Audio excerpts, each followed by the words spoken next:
आज हम आए हैं जी डॉक्टर लामा मोहम्मद इकबाल प्यारे मशरक के घर सियालकोट में, जहाँ लामा इकबाल ने जन्म लिया। आइए आपको इकबाल साहब के घर की सैर कराते हैं। आइए हमारे साथ।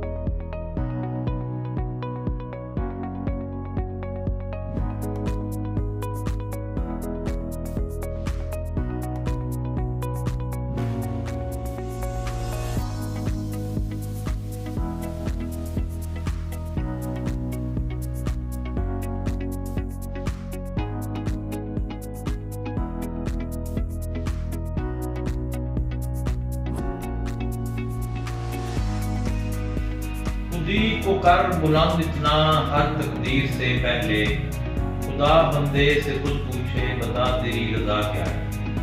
लामा मोहम्मद इकबाल के अगर ख़ानदान की बात करें तो 1750 में शेख अब्दुल्ला और शेख मोहम्मद रफीक जम्मू से हिजरत करके सियालकोट सीधे नहीं आए। वो सियालकोट की जो तहसील समड़े याद है, वहाँ पे एक गांव है जेठे की, वहाँ पे वो रिहायश पजीर हुए। जो शेख अब्दुल्ला थे वो महकमा आहार में यानी नहर के महकमा मुलाजिम थे, और जो शेख मोहम्मद रफीक थे वो कपड़े का काम करते थे।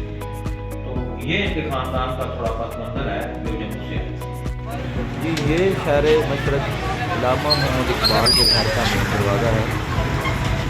चलिए अंदर चलते हैं। जी आप एंटर होते हैं तो लेफ़्ट साइड पे लाइब्रेरी है, ये जो आज बंद है किसी वजह से। ये लामा मोहम्मद इकबाल, डॉक्टर जवेद इकबाल, ये उनका कमरा है जी। ये ड्राइंग रूम है उनका। ये सेफ्टी जो लगा दी गई है ना, ये इसलिए कि ताकि इन चीज़ों को कोई ख़राब ना कर सके। और ये थॉमस हैं उनके साथ, और दूसरे मीर हसन जो उनके साथ थे। ये सारे मेडल हैं उनके, असनाद हैं उनके, मेडल हैं। ये सारी चीज़ें जो है ना यहाँ पे आवेज़ा हैं, ये उनके असनाद हैं। ये बिल्कुल असली हालत में घर है। जाए पैदाइश का कमरा ये है, यहाँ पे शहर मशरक लामा मोहम्मद इकबाल की पैदाइश हुई थी। ये वो कमरा है। ये जनाब बेजी की तस्वीर है। लामा इकबाल के जो वालदा साहिबा हैं उनकी तस्वीर है। देखिए बचपन सब बच्चों का एक जैसा होता है। इसी तरह लामा मोहम्मद इकबाल जो थे बाली, बचपन में बाली कहते थे इनको। तो ये अपनी अम्मी को बेजी कहते थे। असल नाम तो उनका इमाम बीबी था, जो 1914 में 9 नवंबर 1914 वफात पा गई। बड़ा प्यार करती थी अपने बेटे से, जाहिर बात है हर माँ अपने बेटे से प्यार करती है। तो एक दफ़ा बचपन में बाली ने यानी लामा इकबाल ने अपने घरेलू मुलाजिम से कोई गुस्ताखी कर दी। तो उन्होंने मुलाजिम ने बेजी से शिकायत की। जब शिकायत की तो बेटी ने कहा बाली तुम घर नहीं आ सकते जब तक तुम मुलाजिम से माफ़ी नहीं मांगो। तो बाली ने कहा मैं तो नहीं माफ़ी मांगूंगा, मेरा कसूर नहीं है कोई। उसने कहा, बेटी ने कहा जब तक माफ़ी नहीं मांगोगे अंदर नहीं आओगे, सर्दी का महीना है। जनाब किस्सा मुख्तसर कि जब तक बाली ने मुलाजिम से माफ़ी नहीं मांगी थी, बाली को अंदर आने की इजाज़त नहीं मिली। ये थी माएँ। अब ये देख लें कि लामा इकबाल का बचपन में कैसा उनकी मतलब तरबियत की गई कि मुलाजिम से भी माफ़ी मांगनी पड़ी। जी ये वो कमरा है जहाँ पे लामा इकबाल की, ये देखें पंगूड़ा। इस पंगूड़े में, इस झूले में लामा इकबाल बचपन में झूलते रहे। और ये आरामदेह कुर्सी, ये सीढ़ियाँ ऊपर जा रही हैं जी, हम ऊपर जा रहे हैं। आप दूसरे फ्लोर पे, सेकंड फ्लोर है ये। देखें माशाल्लाह उस टाइम कितना प्यारा घर बना था। मैं आपको बताता हूँ, इस घर की जो तारीख़ है, ये वो कमरा है जहाँ पे बेजी अल्लामा इकबाल की वालदा साहिबा बच्चों को, मोहल्ले के तमाम बच्चों को कुरान मजीद पढ़ाती थी। ये वो कमरा है। हाँ, क्या बात है। ये छत मेरे ख्याल से इन्होंने बाद में शायद तब्दील की हो, शायद।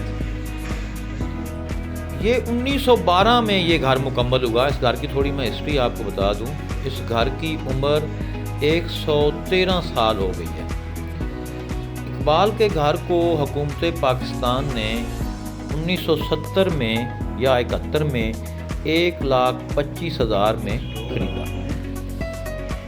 ये जनाब देखें, ऊपर स्टोर है, शायद वहाँ पे सो भी सकते थे या कोई एक्स्ट्रा चीज़ें जो थीं वो यहाँ पे रखी जाती थी। ये कबर्ड हैं, आज भी उसी हालत में है। नहीं है चीज़ निकम्मी कोई ज़माने में, कोई बुरा नहीं कुदरत के कारखाने में। ये जनाब रोशन घर, पूरा रोशन, यानी कि एक तो इसमें हवा का कोई मतलब वेंटिलेशन बहुत ज़्यादा है। ऊपर से नीचे तक ऊपर छत जो है वो घर का निज़ाम जो हवा का निज़ाम बहुत प्यारा है। ये इसके ऊपर जो सीढ़ियाँ हैं ये आगे बंद कर दिया गया है। ये देखिए,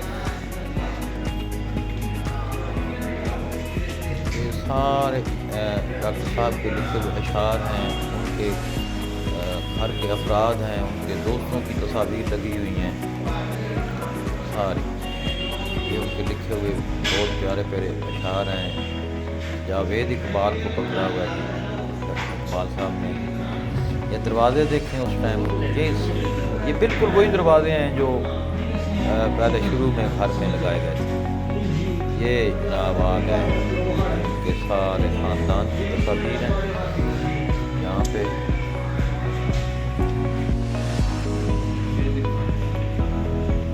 ये जी जो इस्तेमाल में चीज़ें रही हैं, ये बचपन की तस्वीरें, फैमिली पिक्चर हैं सारी। ये हुक्का, अल्लामा इकबाल साहब हुक्का बड़ा पीते थे, ये खाना गरम के करने बड़े वाली शौकीन थे, आखिरी उम्र तक हुक्का पीते रहे। ये खाना जिस प्लेट में खाना खाते थे, ये खाना गरम रखने वाली प्लेट। और ये जितनी भी इस्तेमाल की चीज़ें थीं डॉक्टर साहब की, वो यहाँ पे आपको दिखाई दे रही हैं। ये होल्डर पेन है।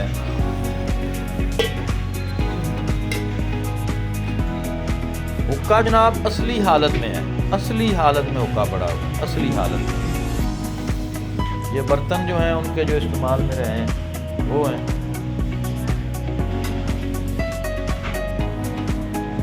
क्या बात है यार।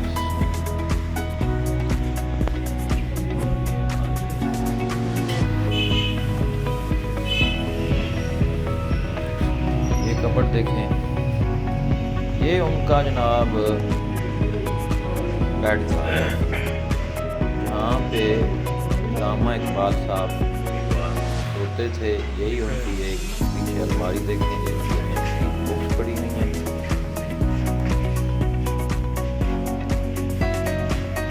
एक ग्रुप तस्वीर हैं जी उनकी, एक ग्रुप तस्वीर देखते हैं। इतना अरसा गुजरने के बावजूद हर चीज़ अपने असली हालत में। ये उनका कोई ये जोड़ी टाइप थी उनकी पहले वक्तों में, जो इस तरह चीज़ें संभालने वाली अलमारी होती थी। ये जब उनकी मिसेस का इंतकाल हो गया तो बाद में इस लेडी ने वो बच्चों को जो थे ना वो केयर करती थी।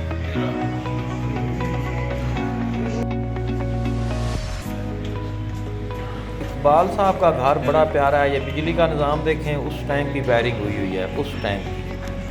ये सारी लकड़ी की वायरिंग होती थी पहले, आप सबको पता है। ये बाले, लकड़ी का छत, ये तस्वीर, क्या बात, क्या बात।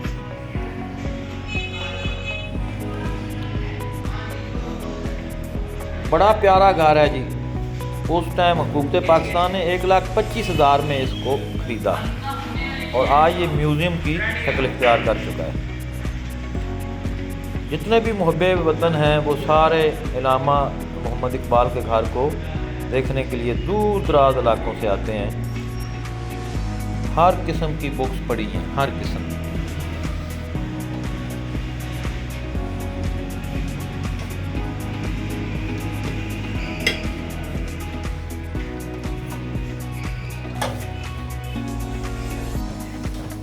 क्या बात है, बहुत ही हमें तो बड़ा मज़ा आया जी इकबाल साहब की रिहाइशगाह को देखकर।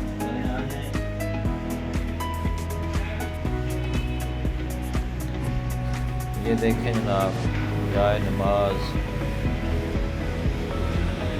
एक गिफ्ट की हुई तस्वीर हैं कुछ।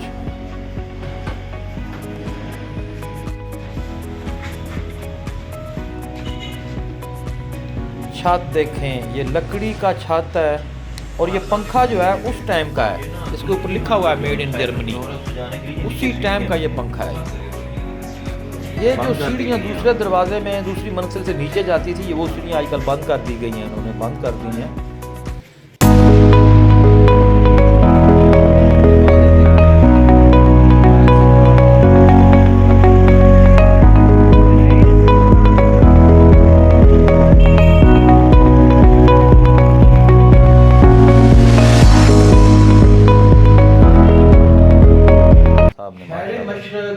डॉक्टर अल्लामा मोहम्मद इकबाल कोई आम शायर नहीं थे। मेरे ख्याल से वो एक दरवेश और अल्लाह के वो वली